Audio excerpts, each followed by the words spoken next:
Ons verwelkom ook graag almal wat elektronies by ons erediens inskakel, hier by ons waar ons saam voor die Here se woord vergader. Kom ons word nou stil voor die Here, dan bid ons saam.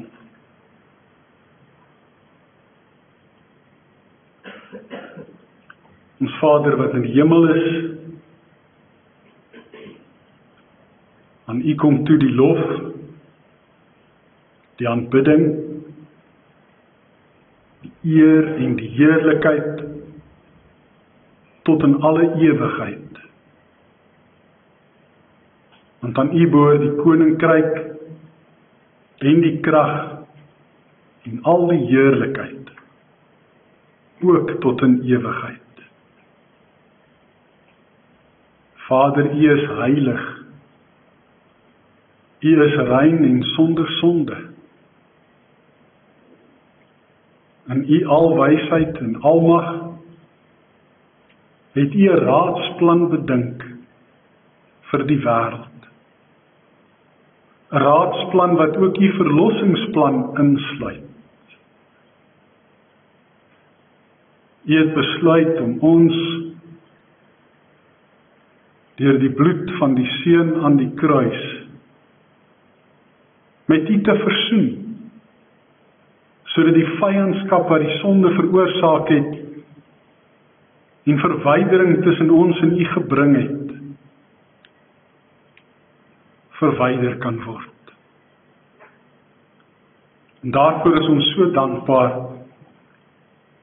en lewe ons 'n lewe wat daarvan getuig. Wil ons graag so 'n lewe leef. Ons wil U dien, Here, omdat ons U liefhet. Ons wil graag saam met ons medegelowiges byeenkom om U te aanbid, om U te loof en te prys. Ons wil ook graag luister na die verkondiging van U woord. Omdat U woord deur U geïnspireer is.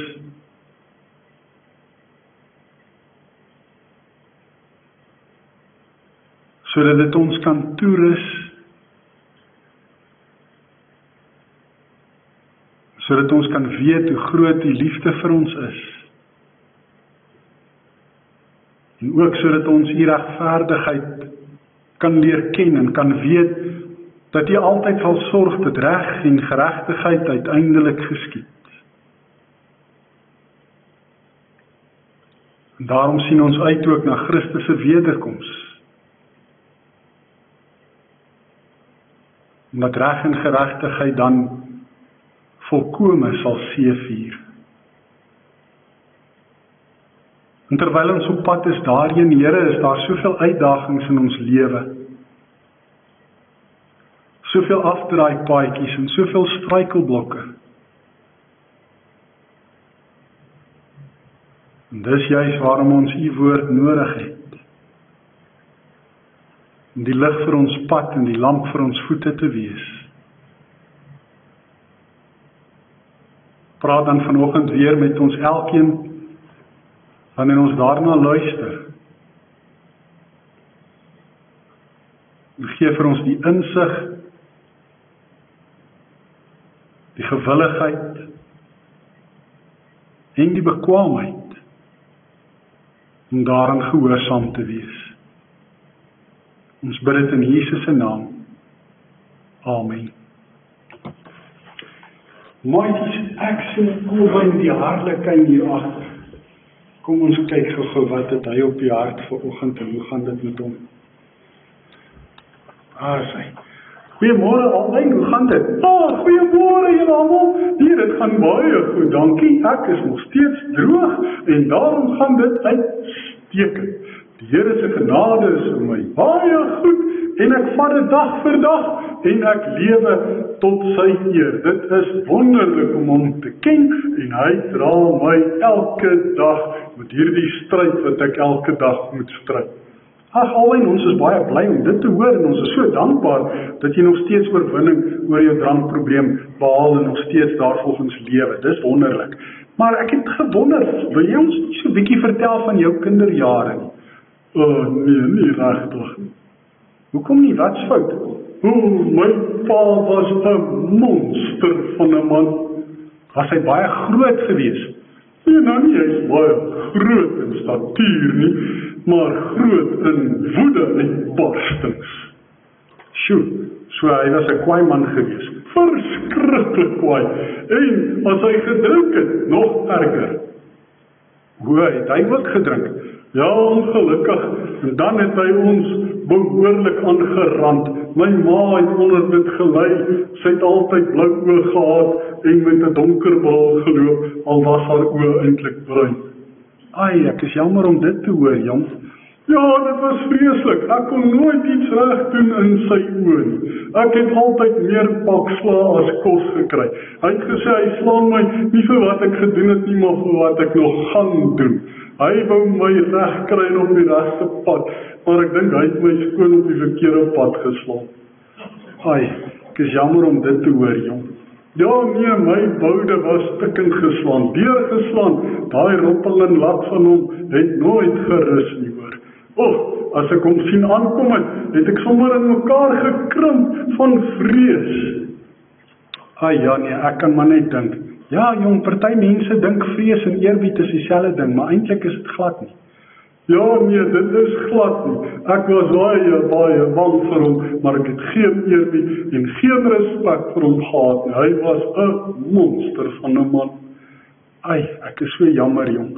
Maar gelukkig het jy besluit om jou lewe om te keer en nou gaan dit sommer met jou baie beter. Ja, nee, verseker, en as ek ooit kinders gehad het, sou dit heeltemal anders gewees het in ons huis, hoor. Ja, ek is baie bly om dit te hoor. En dis juist waar ons vanoggend 'n bietjie gaan gesels. So kom sit hier agter. En dan luister ons wat die Here deur sy woord vir ons verder wil leer. Ons praat steeds oor die tema eerbied en ons gaan vanoggend verder lees uit Paulus se brief aan die gemeente in Efese. Ons het verlede keer gepraat oor die huweliksverhouding tussen 'n man en 'n vrou uit Efesiërs 5 en nou gaan ons praat oor die verhouding tussen ouers en kinders uit Efesiërs hoofstuk 6. Ons lees vanaf die eerste vers. Kinders, wees as gelowiges aan julle ouers gehoorsaam, want dit is wat die wet van God vereis. Eer jou vader en jou moeder. Dis 'n baie belangrike gebod.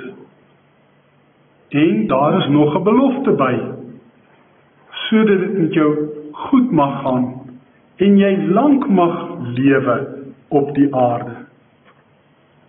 En vaders, moenie julle kinders so behandel dat hulle opstandig word nie, maar maak hulle groot met tug en vermaaning, soos die Here dit wil.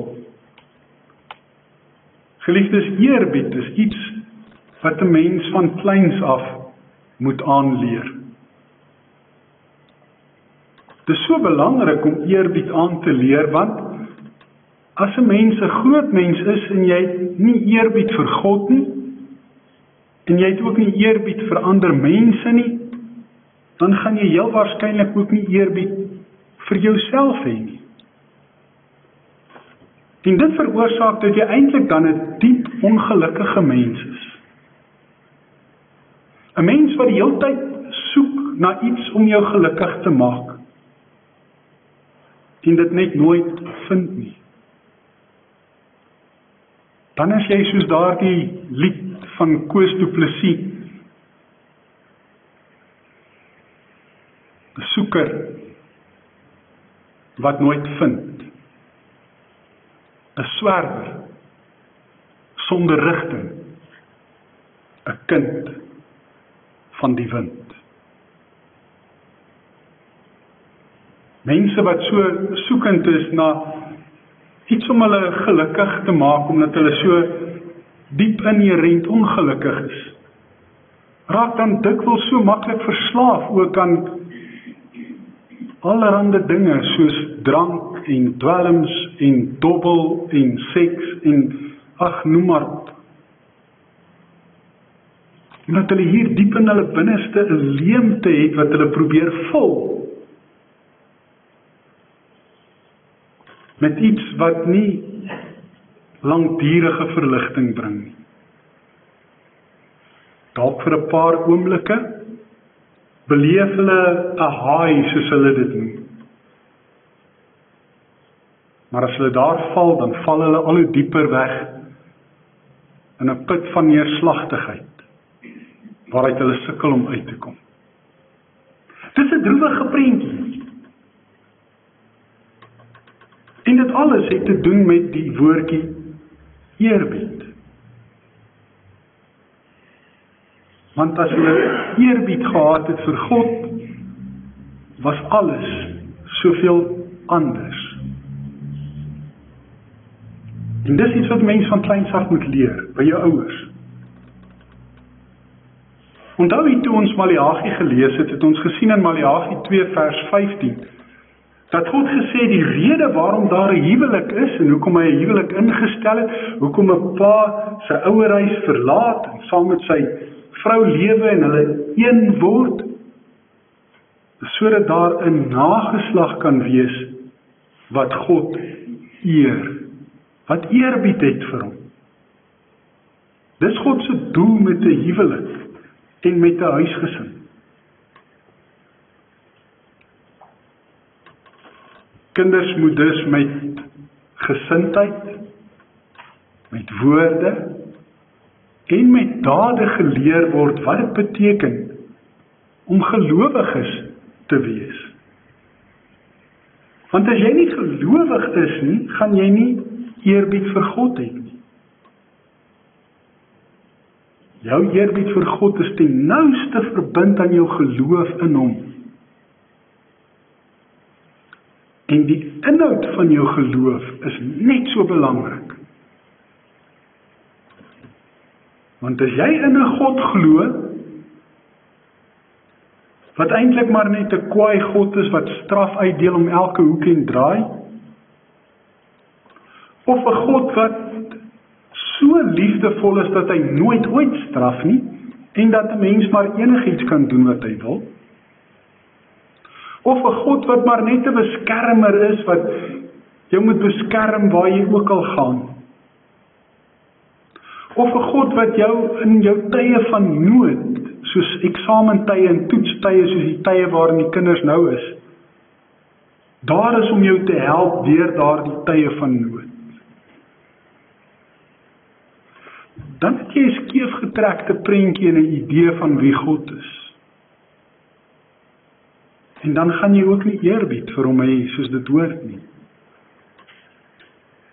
As jou geloof gevul is met die regte inhoud, gebaseer op God se woord, waarin hy homself aan ons bekend gemaak en openbaar het, en wat vir ons in die belydenisskrifte opgesom en bymekaar gesit is, dan leer jy God ken, wie hy regtig is. En dan kan jy nie anders as om eerbied vir hom te hê. En as jy as ouer deur daardie oefening gegaan het, en God geleer ken het vir wie hy regtig is, en jy eerbied vir hom het, dan beïnvloed dit jou gesindheid, en jou ingesteldheid ten opsigte van die lewe. En ons weet, gesindheid bepaal ook jou gedrag en jou optrede. Dan kyk jy met ander oë na die wêreld. Jy kyk ook met ander oë na ander mense. Jy sien ander mense raak as skepings van die almagtige God. Mense vir wie hy lief het, en vir wie hy graag wil verlos. En daarom hanteer jy hulle ook met eerbied en met respek. En daarom is die woorde wat uit jou mond uitkom, ook woorde wat opbouend is, volgens die eis van die omstandighede. Woorde wat my hoorders, soos Paulus sê, ten goeie kom, wat 'n konstruktiewe bydra lewer om goed te doen, ook in hulle lewe.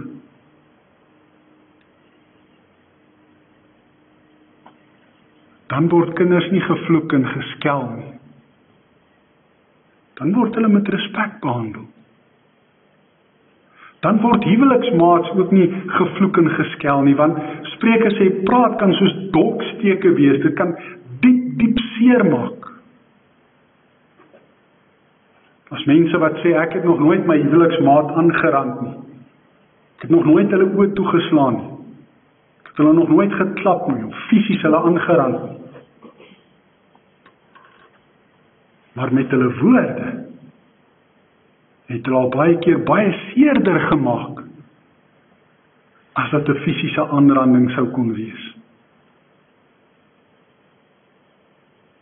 En as ek as gelowige ouer hier die regte gesindheid het, en my woorde dan ook tel, en dit opbouende woorde laat wees, dan gaan my optrede ook daarvolgens ingekleur word. My dade gaan dan ook wees tot eer van die Here, in alles wat ek doen. En as 'n ouer so optree met die regte gesindheid, regte woorde, regte dade, dan sien 'n kind dit ook by sy ouers raak. 'n Ouer wat sy kind sê, maak soos ek sê, moenie maak wat ek doen nie, leer eintlik sy kind niks. Want 'n kind volg die ouer se voorbeeld. Ek moet vir 'n kind wys as ouer wat dit beteken om God lief te hê. Om in 'n verhouding met hom te wees. Om eerbied vir hom te hê. Sodat my kinders dit by my kan leer. Kinders moet leer wat dit beteken om ook aan hulle ouers gehoorsaam te wees. Dit gebeur soms dat 'n ouer regtig eerbied het vir die Here en regtig die Here liefhet, met sy woorde en met sy dade ook daarvan getuig, maar dat die kind nie sy ouers se voorbeeld wil volg of by sy ouer wil leer nie, en omdat die kind dan ook nie respek wil hê vir die ouer. Dit gebeur soms. En dit is hartverskeurend. Dikwels gebeur dit dat so 'n kind deur mekaar raak met vriende, wat uit ouerhuise uitkom waar daar nie eerbied vir die Here is nie. En kinders is geneig om baie meer te luister na dit wat hulle vriende hulle leer, partykeer, as dit wat hulle ouers hulle leer. En dis waarom Paulus dan met kinders spesifiek ook hier praat, en vir hulle sê, kinders, julle moet aan julle ouers gehoorsaam wees. Natuurlik moet 'n mens aan God meer gehoorsaam wees as aan enige iemand anders. Soos jou ouers van jou iets verwag, wat in stryd is met dit wat God van jou verwag, dan moet jy aan God meer gehoorsaam wees. Dis nie altyd maklik nie, maar 'n mens moet dan daaroor met jou ouers in gesprek tree en vir hulle verduidelik waarom jy aan God meer gehoorsaam wil wees. En hoop dat hulle genoeg insig het om dit te verstaan en om dit te respekteer. Maar kinders het ook 'n verantwoordelikheid. Nie net die ouers. Kinders moet ook hulle ouers eer en respekteer en aan hulle gehoorsaam wees. Paulus sê, dit is wat God van ons vra. Dis wat God se wil van ons vereis, wat hy aan ons beveel in sy 10 gebooie. En ons het dit net gelees toe ons die 10 gebooie gelees het. Eer jou vader en jou moeder. Dis 'n opdrag wat die Here vir ons gee. En hy het daardie opdragte in die 10 gebooie met sy eie hand op 'n kliptafel neergeskryf. Dit kom van hom persoonlik af. En daarom moet ons dit gehoorsaam. Hoekom was dit vir God belangrik dat kinders moet leer om hulle ouers te eer en te respekteer en aan hulle gehoorsaam te wees?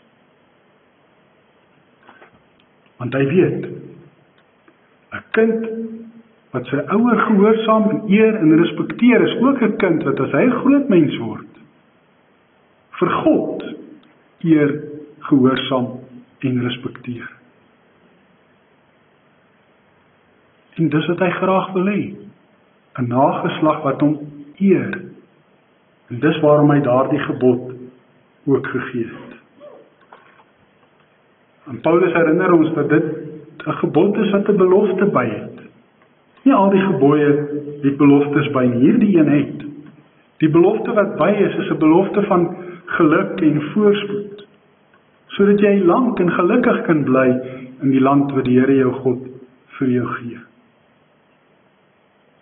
En daarin kan 'n mens aflei, as jy nie gehoorsaam is aan jou ouers nie, as jy hulle nie eer en respekteer nie, as jy nie eerbied vir God het nie, dan gaan geluk en voorspoed jou ontwyk.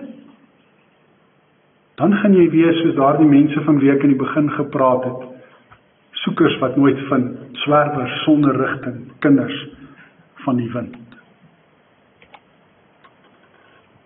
Eerbied word nie geleer wanneer kinders so behandel word dat hulle opstandig word nie. Daarom sê Paulus vir paas en vir maas wat daarby ingesluit is, ouers, julle moenie julle kinders so behandel dat hulle opstandig word nie. En wat bedoel hy daarmee? Lees ons Kolossense 2 vers 21, die ooreenstemmende gedeelte, waar hy ook oor hierdie verhoudings praat, dan sê hy, paas, julle moenie al ewig by julle kinders fout vind nie.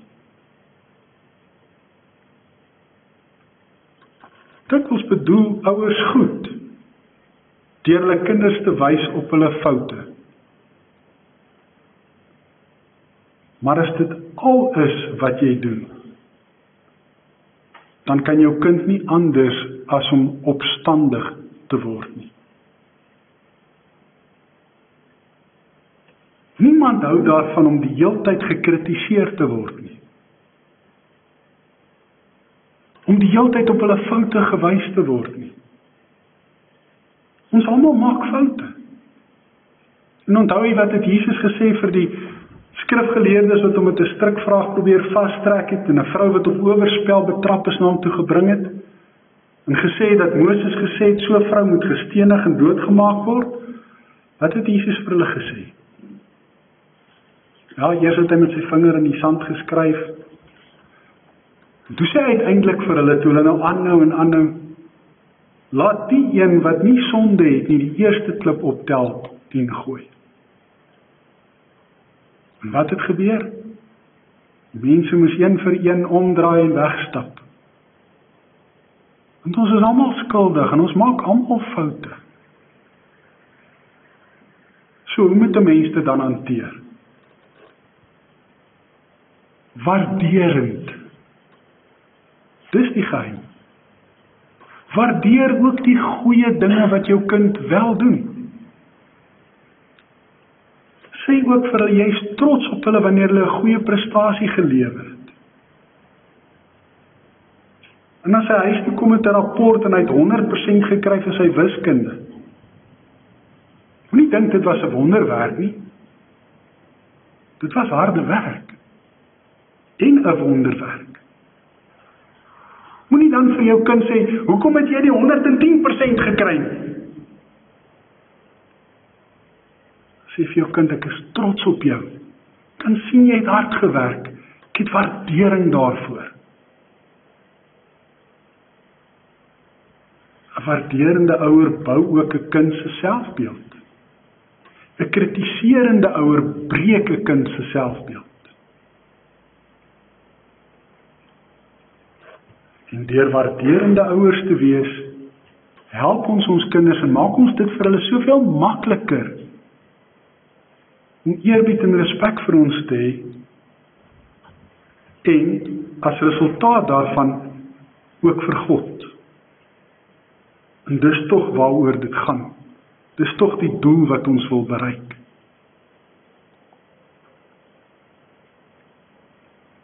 Een ouer wat ook die heeltyd fout vind en wat die heeltyd straf, wat die heeltyd voorregte ontneem en selfs fisiese straf uitdeel, dink verkeerdelik dat hy eerbied en respek afdwing. Eerbied en respek is iets wat 'n mens waardig moet wees deur jou gesindheid, jou woorde en jou dade. En as jy dit waardig is, sal jy dit ontvang. Jy gaan dit nie met vrees in pak slaag gee nie. Dit gaan nie werk nie. Want eerbied en vrees is nie dieselfde ding nie. Ek lees nou die dag dat sielkundiges praat van angs en depressie as die pandemie van ons tyd. Dat mense worstel met angsaanvalle en worstel met gevoelens van depressie en neerslagtigheid. Hulle leef in vrees vir allerhande dinge. Dis nie eerbied nie. Dis iets anders. En dit moet op 'n ander manier aangespreek en behandel word. Ek leer my kinders wat dit beteken om eerbied en respek te hê. Deur vir God eerbied en respek te hê en dit in my optrede te wys, in my woorde te wys, in my dade, my gesindheid te wys. Eerbied word geleer wanneer paas hulle kinders opvoed met tug en vermaning, skryf Paulus, en baie belangrik, soos die Here dit wil. Tug en vermaning soos die Here dit wil. Hoe doen die Here dit? Hy doen dit in liefde. Ons het dit ook gelees uit Hebreërs 12. Dat God ons tug omdat hy ons liefhet, en dit beteken dat hy ons in liefde nader trek, sodat ons op die regte pad kan kom. En dis hoe 'n ouer sy kind ook moet opvoed. Hy moet hom in liefde nader trek, sodat hy op die regte pad kan kom. Ja, daar moet nadelige gevolge wees vir verkeerde gedrag en optrede. Want as ek altyd met al my verkeerde gedrag en optrede wegkom, en daar nooit negatiewe konsekwensies is nie, dan leer ek ook nie wat reg en verkeerd is, en wat die gevolge daarvan is. Maar ek moet dit doen soos die Here dit wil hê. In liefde, in genade, in regverdigheid en in billikheid. Die negatiewe gevolge moet in lyn wees met die oortreding. Ek kan nie vir 'n klein foutjie 'n groot straf gee nie. Die goed moet met mekaar balanseer en korreleer. Dis hoe die Here ons ook behandel. En wil hê ons met mekaar behandel. So wat is die boodskap vir ons? Ek dink, slegs ouers wat eerbied vir die Here het, kan hulle kinders leer wat eerbied beteken. As ek nie eerbied vir die Here het nie, gaan ek dit ook nie vir my kinders kan leer nie. Want my optrede gaan maak dat hulle dink ek is 'n monster.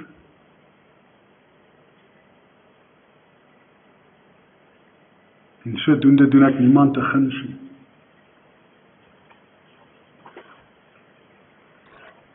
Nou is ek weer by 'n netelige kwessie. In ons tyd is ouers ongelukkig meer gehoorsaam aan hulle kinders as wat kinders gehoorsaam is aan hulle ouers. En die resultaat daarvan,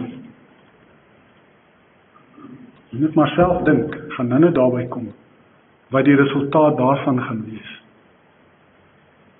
Wat doen ouers vandag? Hulle vra vir hulle kinders, wil julle kerk toe gaan? En sê die kinders nee, en dan sê die ouers ook, bly ons maar by die huis. Die ouers is meer gehoorsaam aan die kinders, as wat die kinders gehoorsaam is aan die ouers. Dis 'n omdraai van gesagsrolle, wat die verwagting skep, dat God meer gehoorsaam moet wees aan ons, as ons aan hom. Dat wanneer ek bid, ek eintlik besig is om vir hom sy opdragte te gee van dit wat hy vir my moet doen. Eerder as wat ek sy woord lees om te hoor wat sy opdragte van my is, wat hy wil hê ek moet doen. Dis omdraai van die gesagsrolle. En dis wat besig is om in ons samelewing te gebeur. Wat is die gevolge daarvan? Wat is die resultaat daarvan, van hierdie omdraai in gesagsrolle? Ons kry 'n samelewing wat nie weet hoe om eerbied en respek te toon nie. 'n Samelewing waarin dit niks is om iemand anders se goed maar net te vat nie. 'n Samelewing waarin dit niks is om net iemand anders se lewe te vat nie. Al is dit vir R10 of 'n selfoon. Geen respek nie. Geen eerbied nie. 'n Samelewing wat ook geestelik verval. Want as daar nie eerbied en respek vir God is nie, dan verval die samelewing geestelik. Hulle geestelike diepte word in die proses verloor. Geestelike volwassenheid gebeur nie. Gehoorsaamheid aan die wil van die Here is nie eers op die tafel nie.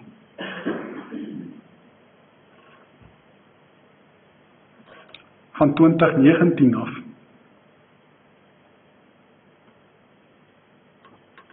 is daar 50 gemeentes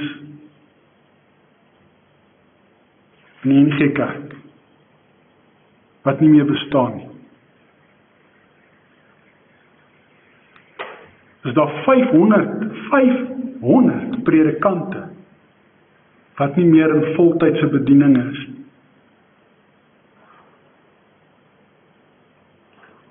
En Frans, wat is die rede daarvoor? Sommige geleerdes sê dit is demografiese verskuiwings. Mense bly nie meer waar hulle gebly het nie, hulle bly nou wyd en suid op allerlei plekke. Mense raak al hoe minder dan in 'n bepaalde woongebied. En daarom word die gemeentes ook kleiner. En uiteindelik so klein dat hulle nie meer hulle predikant voltyds kan bekostig nie, en dat ander reëlings getref moet word, en uiteindelik maak die gemeente toe. Demografiese verskuiwings is waarskynlik een van die groot oorsake. Maar ek dink daar's 'n groter, dieper liggende probleem, en dis geestelike verval. Geestelike gemaksigtigheid en luiheid. Mense wil nie meer moeite doen met hulle geestelike lewe nie. Hulle wil nie geestelik fliks en hard werk aan hulle geloof nie. Dis nie meer vir hulle belangrik nie. En as omdat hierdie rolle omgedraai het, dat mense nie meer respek en eerbied vir God het nie, dat hulle geestelike lewe verval. En die resultaat daarvan is 'n samelewing wat in wanorde en chaos gedompel is. En ook moreel verval. 'n Samelewing waarin egskeiding die hoogte inskiet. Waarin prostitusie 'n algemene verskynsel word. Waarin plekke waar mense onsedelik is en verkeer en dobbel en alles al hoe meer word. Samelewing waarin drankverkope baie beter is as Bybelverkope. Samelewing waarin drinkplekke oorvol is en kerke leeg. Samelewing waarin kinders op skool mekaar boelie, aanrand, verneder, vermoor.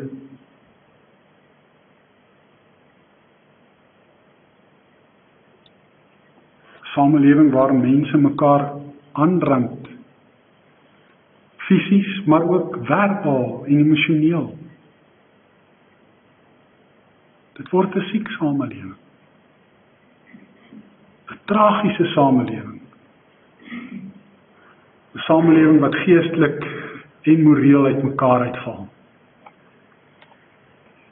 Maar ouers wat hulle kinders liefdevol en gelowig opvoed, met tug en vermaning soos die Here dit wil, se kinders behoort eerbied vir hulle ouers en vir God ook te hê.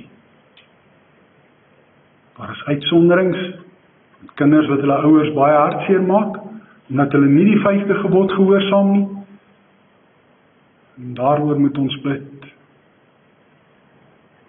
Maar in meerderheid gevalle,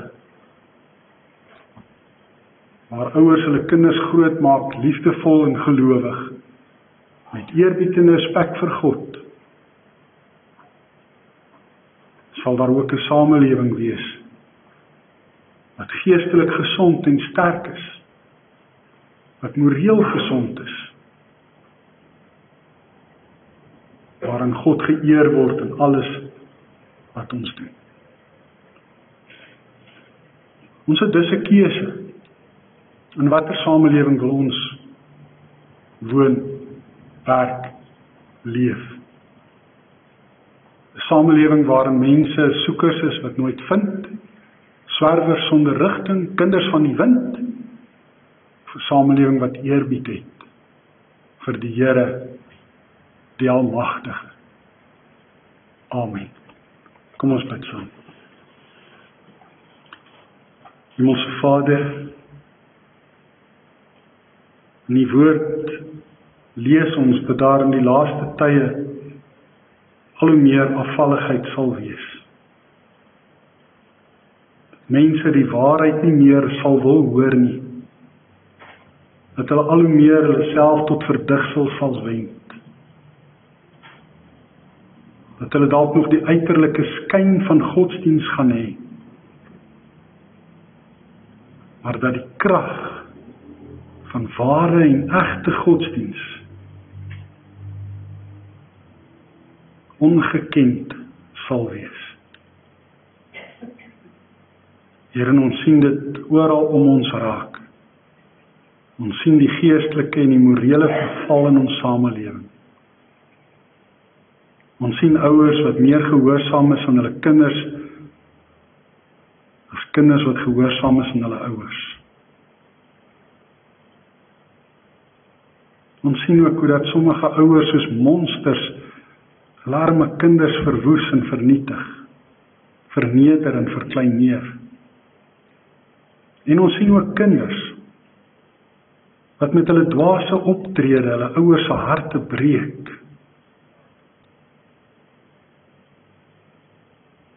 Here, oor al hierdie dinge wil ons vandag in besonder met U kom praat. U ken dit baie beter as wat ons dit ken, want U ken almal se gesindheid, harte, dade en optrede, al hulle geheime, want niks is vir U onbekend nie. En Here, daarom besef U baie meer as ons hoe groot hierdie probleem al geword het. Here, ons weet dat U kan wonderwerke doen, dat U almagtig is, dat niks vir U onmoontlik is nie. En daarom bid ons dat U ook in hierdie verband sigbaar en hoorbaar en tasbaar sal optree, sodat mense tot inkeer sal kom, weer gelowig sal word, en weer eerbied vir U sal hê. Maak ons ook, o Here, U getroue getuies, dat ons hierdie boodskap oral en altyd sal verkondig, aan almal, die wat wil hoor en die wat nie wil hoor nie. Dat ons U getuies sal wees wat U lig uitstraal in hierdie donker wêreld, sodat daar in hierdie wanorde en chaos weer orde en rus en vrede kan kom. Vader, ons wêreld lyk deurmekaar. Dis vuil en dis besoedel en dis misbruik. Ag Here, dit kan nie so aangaan nie. Gee asseblief dat dinge sal verander. Ons bid ook vir ons regering wat 'n groot en belangrike rol in hierdie verband speel. Baie groter as wat hulle dalk besef. Daarom vra ons vir daardie insig en wysheid en bekwaamheid en gewilligheid sodat hulle werk kan doen tot U eer. So kom bid ons ook vir al die ouers, al die oupas en oumas, almal wat betrokke is by kinderopvoeding. So vra Here, gee vir hulle wysheid en baie genade, dat hulle U kan dien met eerbied en ontzag soos U wil, dat hulle kinders ook so kan leer. Ons bid ook vir ons kinders, en ons vra dat hulle eerbied en respek vir hulle ouers sal hê, dat hulle aan hulle ouers gehoorsaam sal wees, en dat hulle ook in hulle ouerhuise sal leer wat eerbied beteken. Ons bid vir elkeen wat siek is, vir elkeen wat hartseer is, vir elkeen wat eensaam is. Ons bid vir al ons bejaardes, en vir al ons gestremdes, vir almal wat worstel met depressie en met verslawing, vir almal wat swaar kry, wat werkloos is, wat baie skuld het. Ons bid vir ons boere en ons vra dat daar 'n goeie oes sal wees vir hulle. Ons bid vir ons sakemanne dat die ekonomie sal draai en dat hulle weer goeie besigheid sal kan doen. Maar ons bid bo alles, Here, dat eerbied vir U sal toeneem. In Jesus se naam. Amen. Jy het nou geleentheid om vir die Here dankie te sê met die dankoffers.